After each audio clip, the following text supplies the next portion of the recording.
Welcome to the Rusty Garage and Homestead. My name is Mike. Today we're going to be messing with a new chainsaw, or a new to me chainsaw. So let me show you what it is. All right, here we go. These are the Proyama PCS62 chainsaws. They're both the same saw. One of them's got an 18-inch bar, the other one's got a 22-inch bar. I have started this one, just see how it ran. Seemed to do okay. This one does have the 22-inch bar on it, the Proyama bar. I believe this is going to be the Proyama chain as well. But this one's got the 22, this one's got the 18. This one I haven't messed with, and you can see this saw. If I can find Joe's video, I'll go ahead and link it right up here. But this is the Proyama that he tested on the chainsaw chaps. I mean, here's still that material in this saw. I'll take it apart, get all that stuff cleaned out on it sometime. But today we're just going to mess with this saw, see how it does. I'm going to go ahead and just put some fuel in it, oil in it. The chain, it feels sharp, so we're just going to run it as is, and yeah, let's see how it does. So a lot of these saws that you get, these Chinese saws, not just the Proyama, the Neotex and the Holtzformas, all that stuff, every one of them that I've ever messed with, they all always seem like they require some sort of tuning with the carburetor. Some of them, they're kind of hit and miss on if your carburetor's even going to hold a tune or not. I don't know if it's the vibrations in it and causing some stuff to move in the carburetor or what the deal is, but a lot of the carburetors on a lot of the Chinese saws to me seem like they're hit and miss. And me and Joe have had lengthy conversations about this kind of stuff, and we both agree if you're going to own a saw like this, then you're going to need at some point to be able to tweak on it. So you're going to have to learn how to mess with carburetors on machines like this. I don't know if it's their casting process or what exactly they do, but most of the time that's what the issue is that people run into, is the carburetor. Now all these Proyama saws that I got from Joe, every one of them ran, and they ran fine. I mean, if it's a saw that you're gonna leave put up all the time and use it maybe once a year or something, a saw like this is probably gonna be just fine for you. If you're using it every day and you don't know really how to tweak on a carburetor, these may not be the best saw for you. Talking with Joe really didn't mind running these, but I get it. He's kind of tired of messing with some of the, having to just almost continuously kind of tweak on some of this stuff. It gets old after a while. But again, if it's a chainsaw you're not going to be using that often, it's probably fine. And there's some people that use these saws decently regular and they have success with them. And I'm sure this is going to be the same way, but it's going to require a little bit of tweaking here and there along the way. But from what I've heard and seen, that is the biggest gripe people have about any of these Chinese manufactured chainsaws. My Pinkway top handle, since I've got it, the thing hasn't been right. I'm pretty sure it just needs a whole new carburetor, because I have tried to tune the dogginess out of it and it still will not wake up. But overall, for the most part, this one, it feels okay. The plastics don't feel like crazy cheap like some of them do. It feels okay. I haven't ran it, I haven't put it in wood, so I don't know how the vibrations are going to be. We're going to try it. I think I'm going to take this over to a river birch that we dug out here by the pond not too long ago and start chunking that thing up for firewood. Okay, so here it is. There's the root ball. This is that river birch that we pulled up out from the pond during late summer. So I'm going to go ahead and get you guys set up, probably on the other side, and let's just make a bunch of firewood out of this thing and just see how it does. I do like seeing the pond full. Most of the summer it was low. Okay, let's start whittling up on some of these limbs and work our way up the trunk. Okay, it is cold, so let's see.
Need to tighten the chain a little bit. Seemed to cut okay. Chain's still sharp. I want to go find some different wood besides this birch to cut with and see what we think. I'll tighten the chain back up and see how it does. You could see whenever I was hitting the throttle with it idle all the way down, it's kind of doggish before it comes up. Again, kind of common with some of these saws. No big deal. I'm not too worried about it. But for the most part, it runs fine, cut fine. I mean, for a cheap chainsaw, it does what it's supposed to do. Doesn't necessarily do the best job, but it didn't do too terrible of a job. I think it did fine. Okay, now I do know on these Proyamas, I do not really care for their chains at all. They just seem like they're way too soft. I'll show you one here in a second that I'm talking about, just so you kind of understand what I'm getting at with these saws. I took the top handle Proyama, that one, took it to Missouri with us this year when we went hunting, and that chain had popped off the bar. I was up in a ladder stand doing a little tree trimming, and that was the saw I was using because, I mean, why not? It's small, it's light, it's kind of what it's for, up in trees. So I used it, chain came off of it, and so I gave it to one of the guys that was on the ground to get the chain put back on it, and I switched to my battery saw that I was using, my DeWalt. And he fought it and fought it and fought it to try to get that chain. He thought the bar was messed up. And when I got to looking at it, let me grab it and I can show you. When we got to looking at this thing, the bar wasn't messed up. It was the actual chain itself. This was the factory chain that came on that Proyama, but it wouldn't fit down in the grooves of the bar. Let's see if I can find one, kind of show you why. Yeah, here's several of them. So I don't know if you can be able to see on these drivers. See how whenever that thing came off, it kind of mushroomed out a bunch of these and made it a lot wider down here at the bottom. Hopefully you can see some of that. It mushroomed it out so much that it would not fit back into the bar of the top handle. So kind of useless. I mean, this chain had a lot of life left in it, but if it came off and mushroomed a bunch of the drivers just off of one time like that, it's pretty soft, cheap stuff. But luckily, while I was there, I went and this chain is a 45 drive link. That's what Proyama's got on their website and everything else. That's a 45 drive link. A steel 12-inch 44 drive link will fit that saw just fine. So that saw actually has this steel chain on it right now. And if any of y'all know, I mean, steel makes a good quality chain, but I didn't have the opportunity where I was at to go get a Carlton or anything like that. This was kind of a last minute, hey, we need a chain because we're still using the saw, but there it was. And if you're wondering, this chain right here, this 44 drive link 3/8 050, $25.01. Kind of pricey, but I needed it. They did have a buy one get one 50% off, but I didn't have the saw with me when I went to go get the chain, and I didn't want to buy two chains and both of them be wrong. So picked up one, it fit. So, but I imagine the same thing would happen with this chain. Just guessing. I could be a little wrong, but I imagine the metal in this Proyama chain is not very hard. So far, that is a gripe I have with the Proyamas. I think they could do a little better job or get a little better quality chain, but these are a cheap budget saw, so they're gonna throw cheap budget parts at it. Okay, let's go find some more wood to bury this thing in. All right, we're back here by this black walnut. This is the biggest black walnut we have on our property, and that thing is really big. We've got this limb here that is probably, I don't know, it's probably 12-inch diameter right here where that hollow spot is. I'll go ahead and knock some of them small limbs off, cut into this a few pieces and just see if it's any good. It's been back here, I think back in the spring or last winter is when this thing fell out of there. Fell out from that branch right up there. So, see how it does. See if this wood's any good. I'll just end up making this more firewood. So far, my thoughts with this Proyama, and same with the other one, same with my top handle, all these saws have a purpose. They're cheaper, and I mean, they are what they are. They're a cheap budget chainsaw. I think if you had some property or a little cabin somewhere, someplace that you weren't all the time, one of these saws would fit the ticket for that really well, because that would be a little easier to stomach. I mean, there's some people in this world that like your stuff more than you, so, you know, they like to take it. But it might make it a little easier to swallow, that pill, having a cheap off-brand saw like this versus, say you had a 562 Husky sitting in there, or a 400 Steel, something name brand, 620 Echo.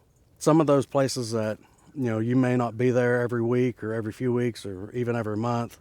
A saw like this would probably be ideal for something like that. But let's get that thing fired up again and get it in this limb and just hopefully this is still good firewood. So this walnut is going to be harder than that birch we just cut up. Plus this thing's been back here for about a year. So we ran this thing 5-7 minutes ago.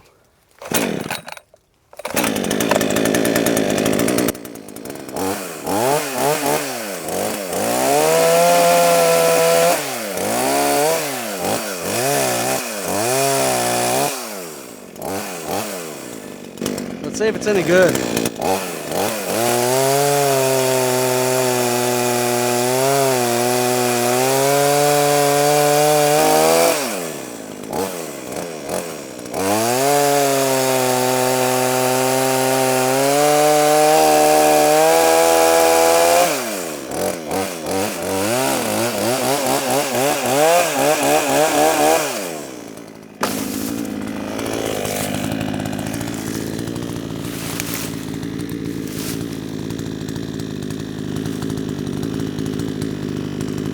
Yeah, it's not bad.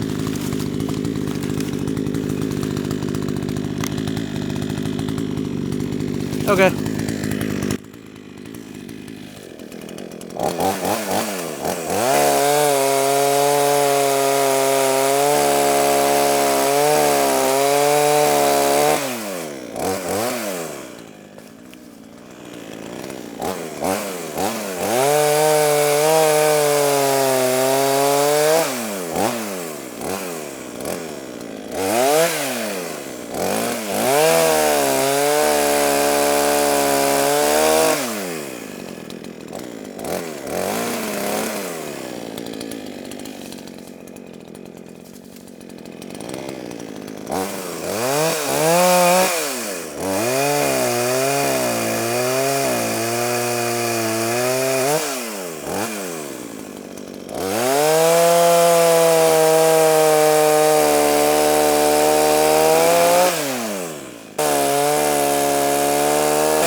I'm not hearing it like I was earlier.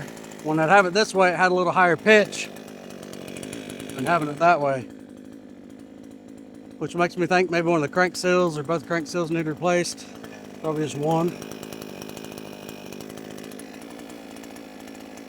Huh. It's not really doing that now. Well, again, cheap saw. I know this stuff's fairly hard, so I'm gonna go ahead and load some of this up and we'll go find another branch to cut on.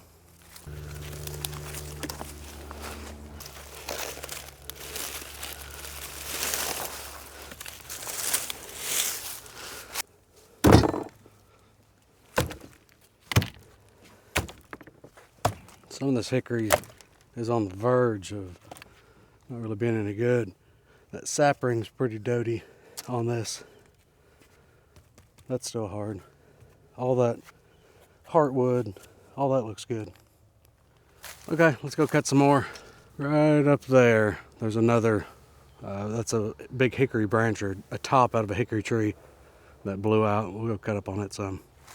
So also, up here by this brush pile, got another hickory tree that it actually blew over here recently. But we'll get it limbed up here sometime soon, maybe tonight. First, I'm gonna start with this tree top. Blew out of this hickory tree right here. Yep, right up there. That's the top out of it. So let's go ahead and whittle up on it some.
All right, here's this other hickory. You guys can see I did have it marked. This was a dead standing hickory and it happened to blow over. But I'm gonna go on this one and we're just gonna limb up this thing and leave the trunk alone. I'll move this trunk down the wood yard later.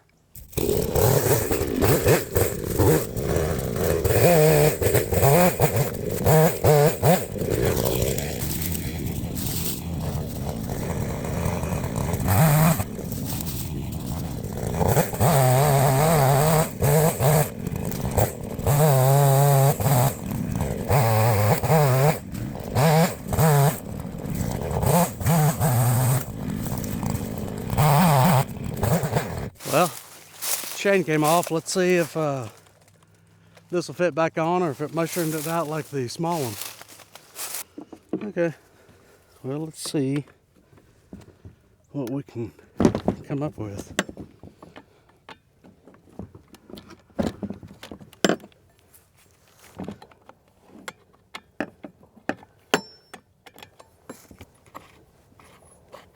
Have any of y'all that own these saws run into issues with the metal being too soft? Leave a comment.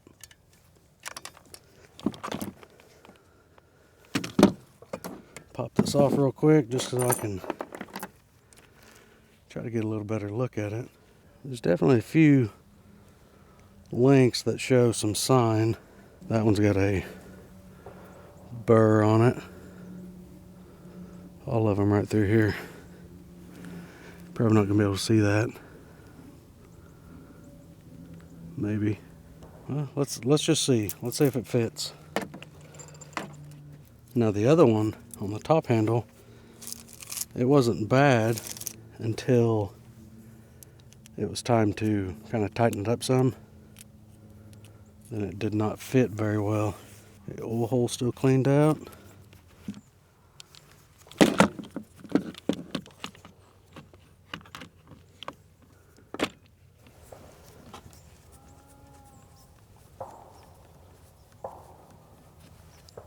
Well, one of my neighbors is enjoying themselves this evening.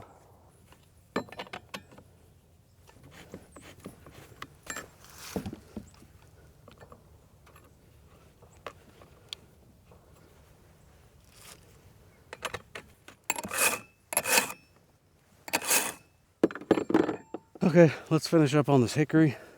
We don't like too much, but I'd like to get it where I could bring Tiny down here and just pick that thing up with forks and carry it up to the woodyard. And I'm happy it popped off and said we'll go back on.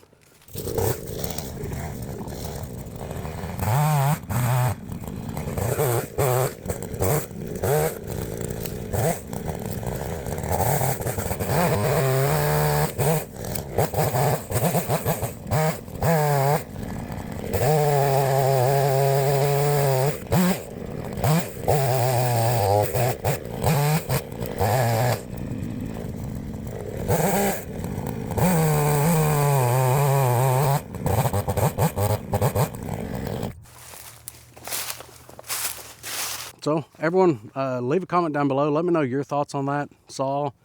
I don't think if there was some sort of a disaster, windstorm or something like that that came through where I needed a chainsaw, I don't think that would necessarily be the first saw that I would go and grab. But it is a chainsaw, it is cheap, and it cuts wood. So, I mean, it does what a chainsaw is supposed to do.